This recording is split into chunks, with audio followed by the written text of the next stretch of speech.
I used to think of global warming as just a single isolated problem. Like the Earth gets hotter and that's the end of the story. But diving into this source material, the reality is a lot more fascinating and honestly a lot more complex. Today, our goal in this explainer is to demystify exactly how Earth systems are actually interconnected. We're going to explore how warming physically accelerates all on its own, locking in massive changes across the globe. So think about this number for a second, 1.2 degrees Celsius. The 1.2 degrees of global warming we've measured since pre-industrial times, well, it's not just some distant abstraction or a neat little theoretical model. It is an absolute trigger. This temperature rise is actively reshaping our physical geography right now, today. We're talking about glaciers that have been there for millennia suddenly shrinking, Arctic sea ice hitting brand new seasonal lows, and coastal communities dealing with tidal flooding on perfectly clear, calm days. And that brings us to the core thesis of our explainer today. The real danger isn't just the immediate warming we feel right now. It's that we are dealing with a dangerous domino effect. These initial climate consequences, they're creating interlocking positive feedback loops. We really aren't waiting for the dominoes to start falling anymore. They literally already are. The changes themselves are actually driving further change. Okay, so here is our roadmap for today. First, we'll see how consequences become causes, decode the mechanisms of rising seas, break down the ice-albedo loop, uncover a sleeping carbon bomb, track moving ecosystems, and finally, look at tipping points. Let's dive right in. Section 1. When consequences become causes. Moving on to Section 2. Two mechanisms of rising seas. Global sea level rise is not only happening, it's accelerating. Satellite altimeters have measured a mean rise of about 3.4 millimeters per year since 1993. To put that into perspective, that is roughly double the rate measured in the first half of the 20th century, bringing the total to about 20 to 23 centimeters of rise since 1900. So what exactly is driving this? Well, the first driver is thermal expansion. Get this, our oceans have absorbed roughly 91% of the excess heat trapped by human-made greenhouse gases. That is a massive amount of heat. And as water warms, its molecules move faster, and they just occupy slightly more space. This means that as heat penetrates down into the deep ocean, the sheer physical volume of the water increases, causing sea levels to push upward. So it basically breaks down into two camps. Thermal expansion accounts for about 1/3 of observed sea level rise. And because the deep ocean warms up so slowly, this expansion is going to continue for centuries. The remaining 2/3? That comes from ice melt and calving, literally adding new water to the ocean from mountain glaciers, Greenland, and Antarctica. Now, the IPCC projects up to 1 meter of rise by 2100 under high-emission scenarios, but there's some high-end uncertainty here.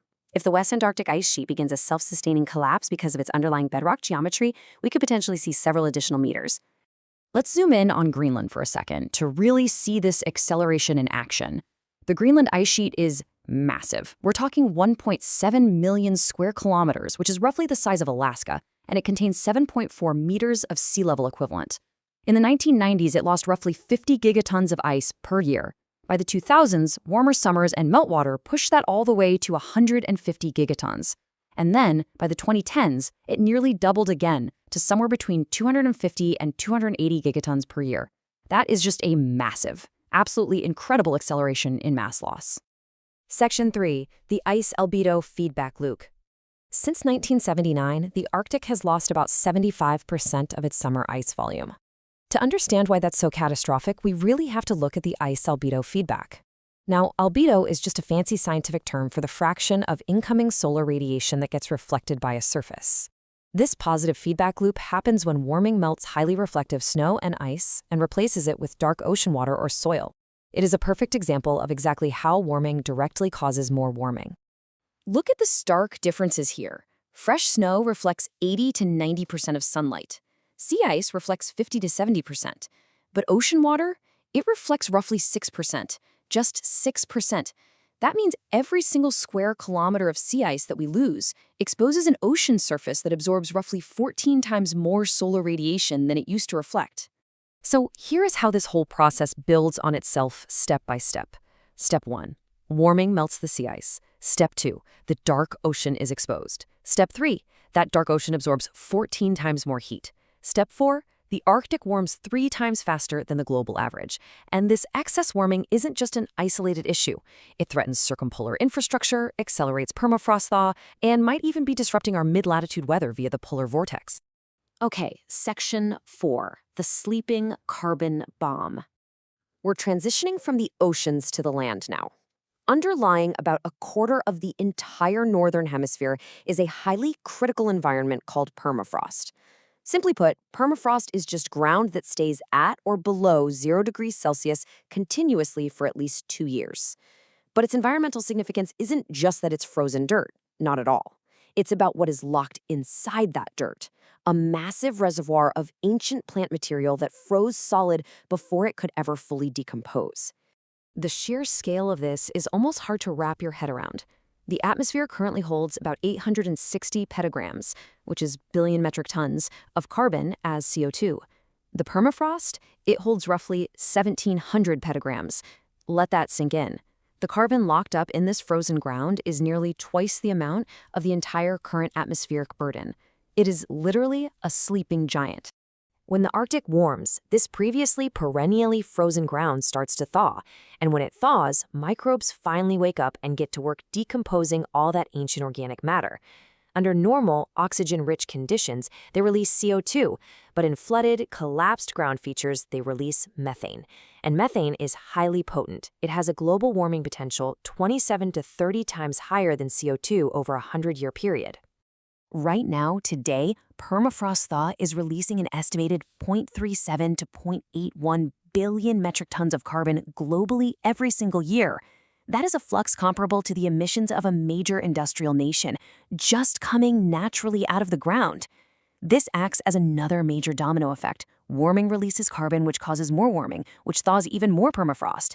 And here's the really crucial part. This specific feedback loop isn't fully represented in most current IPCC projections. Because these models might be conservative, the timeline we think we have could be entirely wrong. Section 5, Ecosystems on the Move. The physical consequences we've been talking about cascade directly into biological disruptions.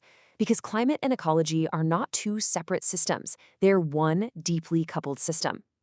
Here is what that biological disruption actually looks like on the ground. Boreal tree lines are migrating northward and higher up into the mountains. Species are shifting poleward at an average of 6 kilometers per decade. Tropical disease vectors like malaria-carrying mosquitoes are expanding their real estate to higher, previously cooler altitudes. And, bringing it all back to our albedo effect from earlier, dark shrubs are now encroaching on the open tundra.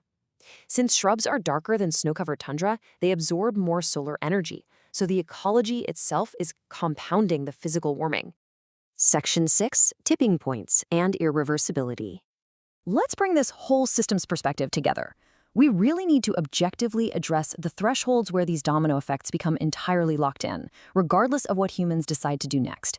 In climate science, a tipping point isn't some instant Hollywood catastrophe where a tidal wave crashes over New York City in a single afternoon. No, it is a threshold beyond which a major component of the Earth system undergoes a self-sustaining transition.